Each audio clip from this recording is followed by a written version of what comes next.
Subject है pharmaceutics, जो कि है यूनिट फर्स्ट, और ये लिया है हमने सेमेस्टर फर्स्ट से बी फार्म फर्स्ट ईयर।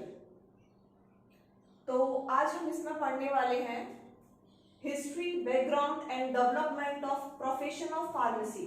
मतलब कि फार्मेसी का प्रोफेशन जो था वो कहाँ से स्टार्ट हुआ, कब आया, किसने दिया, ये सब हम इसमें पढ़ेंगे। ठीक है, अभी थोड़ी सी लंबी वीडियो होगी मेरी, क्योंकि इसके बाद एक और पार्ट है, तो आप लोग प्लीज मेरे साथ में लास्ट तक जुड़े रहिएगा। अब हम इसमें पहला पॉइंट पढ़ते हैं, pharmacy. What is pharmacy? Pharmacy होता क्या है? It originates from the Greek word pharmakon meaning drug. ये जो फार्मेसी वर्ड ड्राइव किया गया है, ये किया गया है ड्राइव ग्रीक वर्ड से, जिसका फार्माकोन, जिसका मीनिंग होता है drug. Drug in the sense हम यहाँ बात करें तो ड्रग एक ऐसी एक सिंगल एंटिटी, एक्टिव एंटिटी है जो कि किसी भी डिजीज को क्योर करने में, प्रिवेंशन करने में हेल्प करती है और डायग्नोस करने में हेल्प करती है। सेकेंड है, pharmacy is the science and technique of preparing and dispensing drug to ensure the safe and effective use of pharmaceutical drug। Pharmacy एक साइंस है, एक ऐसी टेक्निक है जिसमें कि हम क्या करते हैं, ड्रग्स को बनाते हैं और देते हैं, मतलब कि उसको डिस्पेंस करते हैं। प्रिपेयरिंग इन द सेंस कहाँ से वो दवाई आई है, जो हमने मान लो हमने कोई दवाई बनाई, कहीं ना कहीं से उसका ओरिजिन होगा, इन प्लांट से हो सकता है, कहीं से भी हो सकता है, उसका most of the case plant से ही होता है। तो उसमें क्या है कि हमने प्लांट को था, उसको हमने वहां से लेके आए प्लांट को, उसको फिर उसके बहुत सारी प्रोसेसिंग की, ऑब्टेनिंग किया, आइसोलेशन किया, ये सब चीजें करने के बाद में पूरा फुल जो करके दवाई हमने बनाई, और उसको दवाई बनाने के बाद में फिर हमने उसको डिस्पेंस करना स्टार्ट किया to ensure the safe and effective use of pharmaceutical drug. और क्या हमने और किस वजह से, हमारा मकसद क्या था, सेफ एंड इफेक्टिव यूज, ताकि उसका सेफ मतलब कि उसका सुरक्षित प्रभाव हो, और जिस काम के लिए हमने उस ड्रग को लिया है वो हमारा पूरा हो सके। तो effective use of pharmaceutical drug. Second है फार्मासिस्ट। मतलब कि व्हाट इज फार्मासिस्ट? होता क्या है pharmacist? Pharmacist are health care professionals who practice in pharmacy field. मतलब कि फार्मासिस्ट वो होते हैं, ऐसे हेल्थ केयर प्रोफेशनल्स होते हैं जो कि फार्मेसी फील्ड के अंदर पूरा प्रैक्टिस करते हैं, उनको पूरी नॉलेज होती है कि कौन सी दवाई कहाँ किसको कैसे देनी है, उसके क्या साइड इफेक्ट होंगे, सब पता होता है उसको। तो वही क्या, उसको ही हम क्या कहते हैं, फार्मासिस्ट कहते हैं। They are licence to prepare and dispense medication. मतलब कि ये फार्मासिस्ट के पास में लाइसेंस होता है, किसके लिए? प्रिपेयर एंड डिस्पेंसिंग मेडिकेशन, दवाइयों को बनाने के लिए और उन्हें बेचने के लिए। ऐसे कोई भी मार्केट में दवाई कोई इंसान नहीं बेच सकता है। ये एक अच्छा प्रोफेशनल जो हेल्थ केयर वाला, जिसे सब कुछ पता हो कि इसके साइड इफेक्ट्स क्या है, इसकी सेफ्टी लेवल क्या है, वही इंसान इसे बेच सकता है। तो हम उसी को कहते हैं फार्मासिस्ट। अब हम पढ़ेंगे हिस्ट्री। यहां से हिस्ट्री से स्टार्ट करते हैं। प्री हिस्टोरिक फार्मेसी वो फार्मेसी है जिसमें कि कोई भी चीज जो फार्मेसी से रिलेटेड थी वो लिखित रूप से कहीं पे भी सबमिट नहीं की गई थी। जो था, लोग अपने मन से चीजें करते थे। Pharmacy has been a part of everyday life since ancient time.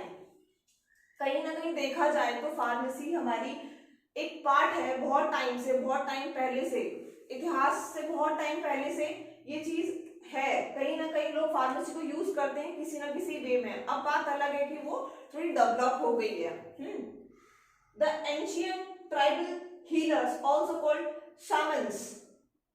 यहाँ पे जो एंशिएंट, जो पुराने वाले जो ट्राइबल हीलर्स थे, जिन्हें हम शामन्स भी कहते हैं, have known of healing properties. उनको पता था कि कोई भी, उनको नॉलेज थी हीलिंग प्रॉपर्टी की, कोई कैसे हील करना है। शामन्स यहाँ पे हमने यहाँ पे इसको रेड पेन से डिनोट किया है। इसका मतलब है शामन्स ऐसे लोग जिनको सिर्फ और सिर्फ ये पता था कि क्या नाम है, उनको ये नहीं पता था कि दवाई वगैरह क्या है क्या नहीं है। उनको सिर्फ जो आज के टाइम में हम लोग जो यूज ज्यादातर देखते हैं, तंत्र मंत्र जिसे आज हम लोग कहते हैं, जो लोग आजकल विश्वास करते हैं, पहले के लोग जो ज्यादातर विश्वास इन पे ही करते थे। आज के टाइम में तो करते हैं लेकिन इतना नहीं करते हैं, तो उन्हीं को हम कहते हैं शामन्स, जो कहते थे कि भगवान से कुछ मतलब हो रहा है, कुछ एनर्जी आ रही है, उस चीज को फिर वो लोगों को हील करते थे उस चीज से। तो वही है, of some natural substance at that time people used to describe disease is a supernatural term। पर उस टाइम पे क्या था कि लोगों का ये मानना था कि जो ये डिजीज है ये एक सुपरनेचुरल थिंग है, मतलब कि ये भगवान की देन है। जो भी आज भी लोग मानते हैं, अगर कोई बीमार हो जाए, फैमिली में ज्यादा प्रॉब्लम में आ जाए, जैसे कोई बहुत, जैसे कि एक बीमारी शायद सुनी होगी आपने, लेप्रोसी जो होती है, कुष्ठ रोग कहते हैं उसे, तो कुछ लोग अभी भी आज भी उसको मानते हैं कि अगर किसी को कुष्ठ रोग हो गया तो इट मीन्स कि वो भगवान की देन है, वो रोग है ऐसा, उसने कुछ बुरे कर्म किए थे तो उसको भुगतना पड़ रहा है। तो ऐसे ही समथिंग कुछ लोग तब भी मानते थे कि ये disease is a supernatural term. Supernatural मतलब कि ये भगवान की देन है।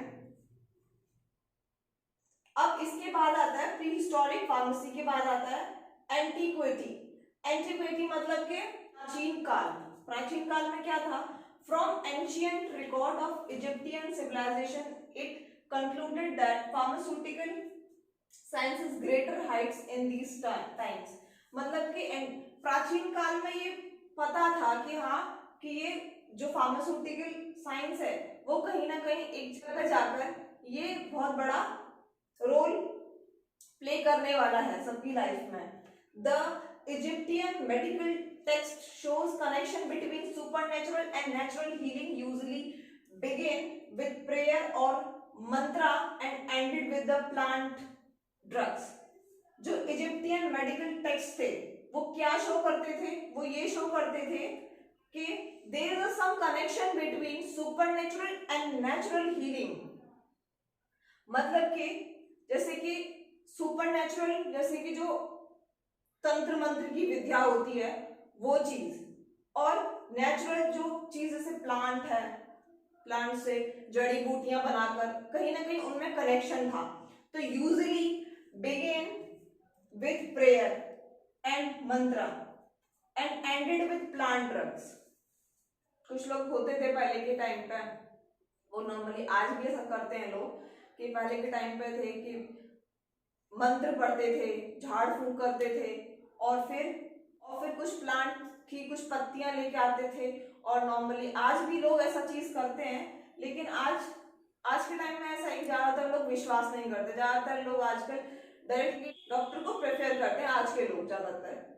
तो पर कुछ लोग आज भी हैं, पर ये सब अपनी अपने थॉट्स हैं, जो लोग जो जैसा मानते हैं वैसा मानते हैं। लेकिन बेसिकली आज ये सब चीजें, तंत्र मंत्र तो नहीं मानना चाहिए, क्योंकि पता नहीं, मैं तो नहीं मानती बस।